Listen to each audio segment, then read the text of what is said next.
Assalamualaikum warahmatullahi wabarakatuh. Perkenalkan nama saya Deonsis Germani Cahaya Putra dengan NIM 461141908. Di sini saya akan mempresentasikan terkait tugas akhir keterampilan interpersonal. 7 Habits of Highly Effective People. Sebelum masuk ke dalam pembahasan 7 Habits-nya, di sini terdapat awalan yang memaparkan beberapa konsep, yaitu mengenai kebiasaan, kedewasaan, dan keefektifan. Habit didefinisikan sebagai perpotongan antara pengetahuan atau knowledge yang berkenaan dengan what to do and why, keterampilan atau skill yang berkenaan dengan how to do, dan keinginan atau desire yang berkenaan dengan want to do. Habit yang pertama yaitu jadilah proaktif. Berhenti sejenak dan memberikan respon terhadap berdasarkan prinsip. Yang pertama yaitu perilaku reaktif atau mudah diterka. Para orang reaktif membiarkan pengaruh-pengaruh dari luar untuk mengendalikan respon mereka. Respon berdasarkan suasana hati, perasaan, kondisi, dan situasi yang berada di sekitarnya. Perilaku proaktif. Orang-orang proaktif berhenti sejenak untuk memungkinkan mereka mempergunakan kebebasan memilih respon berdasarkan prinsip-prinsip dan hasil yang diinginkan. Kebebasan untuk memilih meliputi kesadaran diri, imajinasi, suara hati, dan kehendak bebas. Paradigma, tidak efektif. Saya adalah hasil dari kondisi di sekitar saya. Efektif. Saya adalah hasil dari pilihan-pilihan saya. Prinsipnya yaitu saya bebas memilih dan bertanggung jawab atas pilihan saya sendiri. Bahasa proaktif dan bahasa yang reaktif. Mari kita lihat alternatif yang kita miliki. Bukan tidak ada yang dapat saya lakukan. Saya dapat memilih pendekatan yang berbeda. Bukan memang begitu, memang sudah begitulah saya. Saya mengendalikan perasaan saya sendiri. Bukan ia membuatku begitu marah. Saya memilih, bukan saya tidak bisa. Saya lebih suka, bukan saya harus. Saya akan, bukan seandainya saja. Habits yang kedua yaitu mulai dengan tujuan akhir. Paradigmanya yaitu yang tidak efektif, saya hidup apa adanya. Sedangkan yang efektif, saya hidup dengan rencana. Prinsipnya, penciptaan mental mendahului penciptaan fisik. Merujuk pada tujuan akhir berarti memulai dengan pengertian yang jelas tentang tujuan kita. Kita mungkin sangat sibuk, kita mungkin saja sangat efisien, tetapi kita akan benar-benar efisien hanya jika kita memulai dengan merujuk pada tujuan akhir kita. Kita mungkin menemukan bahwa pernyataan misi kita akan menjadi jauh lebih seimbang, jauh lebih mudah dikerjakan jika kita merincinya menjadi bidang peran-peran yang spesifik pada hidup kita dan sasaran-sasaran yang ingin kita capai pada masing-masing peran. Dengan menentukan tujuan yang ingin dituju, kita akan memilah-milah langkah yang akan ditempuh. Apakah langkah tersebut akan membantu kita mencapai tujuan atau tidak? Jika tidak, sebaiknya tinggalkan dan cari langkah atau perbuatan yang lebih efektif untuk mencapai tujuan kita. Intinya, dengan menentukan tujuan di awal, itu akan meminimalisasi langkah yang tidak perlu untuk mencapai tujuan. Habits yang ketiga yaitu dahulukan yang utama. Habits ketiga, buah dari habits pertama dan kedua. Habits pertama kita menyadari bahwa Andalah si pencipta. Di sini kita menggunakan kesadaran diri, sadar memiliki 4 anugerah unik, yaitu kesadaran diri, imajinasi, suara hati, dan kehendak bebas. Habits yang kedua, kita menciptakan ciptaan pertama, atau ciptaan mental, misi hidup. Di sini kita menggunakan imajinasi dan suara hati. Habits yang ketiga, kita menciptakan ciptaan kedua, ciptaan fisik, karya. Di sini kita menggunakan kehendak bebas. Kekuatan dari kehendakan bebas. Kehendak bebas adalah kemampuan untuk mengambil keputusan dan membuat pilihan bertindak sesuai dengan keputusan dan pilihan tersebut, bukan menjadi sasaran tindakan. Tingkat sejauh mana kita telah mengembangkan kehendak bebas dalam kehidupan sehari-hari diukur melalui integritas pribadi kita. Integritas sendiri adalah nilai yang kita berikan pada diri sendiri, kemampuan untuk menjalankan apa yang kita katakan, selaras antara perkataan dan perbuatan, inti dari pertumbuhan proaktif.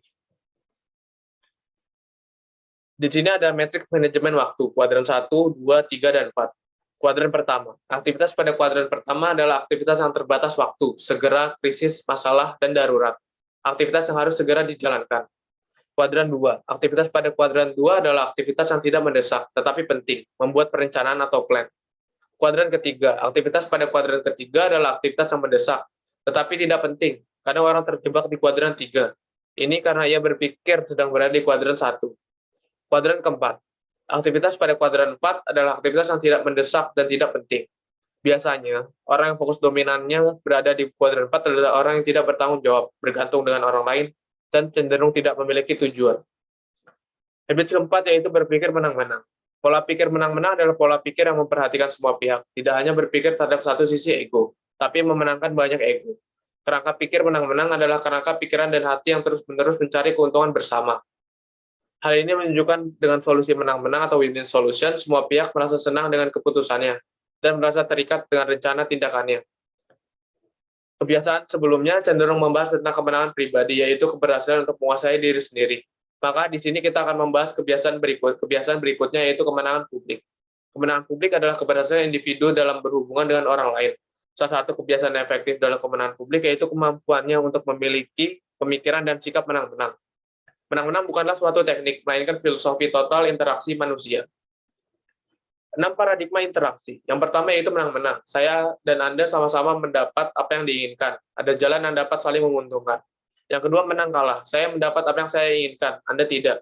Yang ketiga, kalah-menang. Saya tidak usah mendapat apa yang saya inginkan. Yang keempat, kalah-kalah. Lebih baik sama-sama tidak mendapat apa yang diinginkan daripada ada yang mendapatkan. Kelima, menang. Saya harus mendapat apa yang saya inginkan. Situasi Anda tidak relevan. Yang keenam, menang-menang atau tidak sama sekali. Jika tidak bisa kedua belah pihak sama-sama mendapat yang diinginkan, lebih baik tidak usah ada kesepakatan sama sekali. Di antara keenam paradigma tersebut, hanya menang-menang yang merupakan paradigma yang layak dimiliki. Karena paradigma lainnya hanya akan berujung pada kerugian yang cenderung terjadi dalam jangka waktu panjang ke depannya. Berusaha untuk mengerti orang lain dahulu, baru kemudian dimengerti. Salah satu karakteristik manusia cenderung untuk memberikan solusi dan nasihat kepada orang lain dengan terburu-buru. Akibatnya kita gagal benar-benar mengetahui masalah orang tersebut secara mendalam terlebih dahulu. Komunikasi adalah keterampilan yang penting dalam kehidupan. Akan tetapi kita menghabiskan sebagian besar waktu kita untuk berkomunikasi dengan menulis dan membaca. Hal terpenting dalam mendengarkan secara empatik adalah mendengarkan dengan mata dan hati. Mendengarkan dengan mata dan hati itu tidak sekedar mendengarkan perkataan orang lain saja, namun juga mendengarkan perilaku dan perasaan mereka. Kita perlu memperhatikan pula intonasi dan bahasa tubuh mereka saat berkomunikasi. Habits yang keenam yaitu sinergi. Sinergi menghendaki kita untuk bekerja sama dengan pihak lain untuk mencapai suatu tujuan yang sama dengan lebih baik.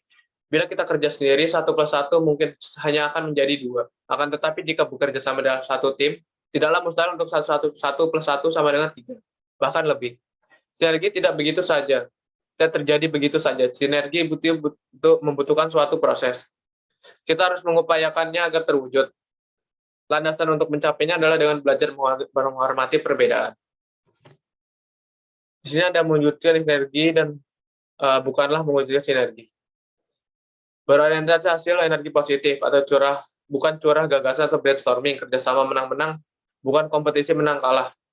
Sebuah proses yang disiplin, bukan sekedar sebuah teknik negosiasi. Asahlah gergaji, pada habits ke-7.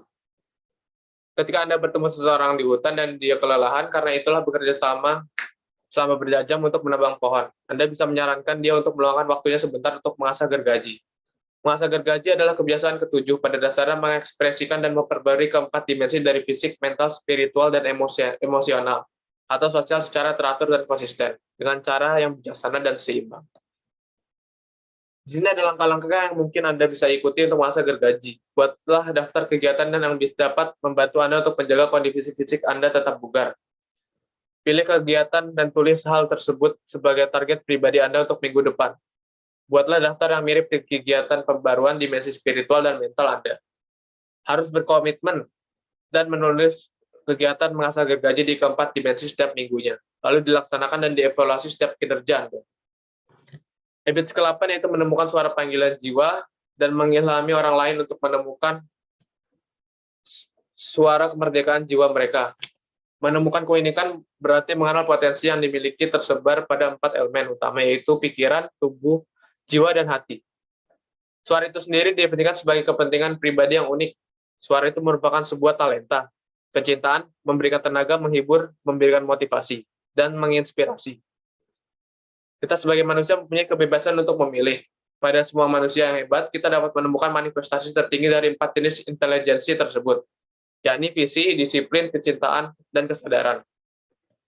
Kebiasaan ke-8 merupakan titik potong tengah antara 3 hal: kebesaran pribadi, kebesaran organisasi, kebesaran kepemimpinan, pencarian jejak, pemodelan pencarian jejak, penyesuaian, dan pemberdayaan. Sementara itu, kehidupan mempunyai makna yang dapat dirangkum sebagai 4L, yaitu live, love, learn, and live a legacy.